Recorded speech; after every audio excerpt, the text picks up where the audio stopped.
Heavy baby arms of mix.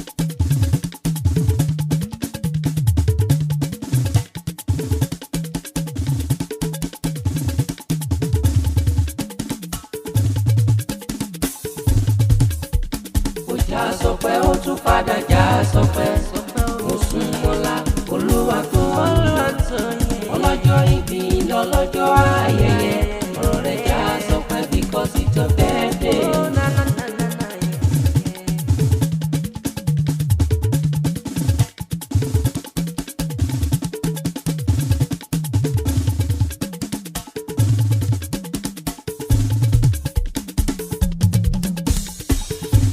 Ó já sọpẹ́ ó tún jọpẹ́ lọ mo sùn mọ́lá ọ̀rọ̀ rẹ̀ já sọpẹ́ gidi gan túrẹ́ẹ̀nì gangan lọ́jọ́ ìbí rẹ̀ yé tó bá ná lọ́pẹ́ dá ìwọ gan ni ọba tó ṣọ́ ọ láti inú oyún títí wá dàkókò ní ó tọpẹ́ mélòó tún wá mú orí ọjọ́ ìbí tuntun ìwọ lọ lọ́pẹ́ rẹpẹtẹ ó já sọpẹ́ ó já sọpẹ́ ó tún padà já sọpẹ́ mo sùn mọ́lá olúwa tó yìn ọlọ́jọ́ ìbí lọ́lọ́jọ́ ayẹyẹ ọ̀rọ̀ rẹ̀ já sọpẹ́ because it's your birthday.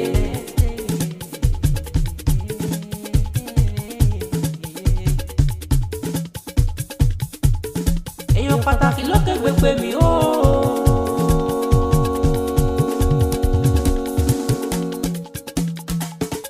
mọ́mí fi káyọ̀mí lónìí kì máa kí ọlọ́ọ̀ni pé wàá dàgbà wàá dògbò ní onífọdún lè ṣàṣemọ́ ni.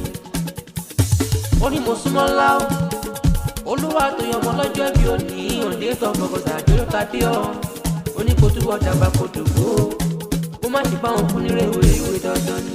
ó yá jájọ délùú bàbá tó bí ọlọ́mọ ọmọ wọn nílùú Èkìtì nígbàrà odò ọmọ ẹlẹ́yẹ tí ń ṣe wẹ́yẹwẹ́yẹ amórítùrùkù ṣàdírò lẹ́gùn amórítùrùkù ṣàna ẹ̀bùtù ọmọ àwíjọ má dàbọ̀ yúnú àdàbọ̀ yúnú má dàbọ̀ wíwí ọmọ olókè méjì takọ-tabo lórí ara wọn òkèlèkè kí mọ́tò láyà Èkìtì torí yan báwọn rògbòrò o àwọn bàbá yín lórí tẹ́wẹ́rẹ́ báwọn dáwọ́ gbọ́gbọ́rọ́ okùn ọmọ wa ńlẹ́ ọmọ ẹkùn ọmọ Èkìtì kété ìgbà ọdún kan máa ní.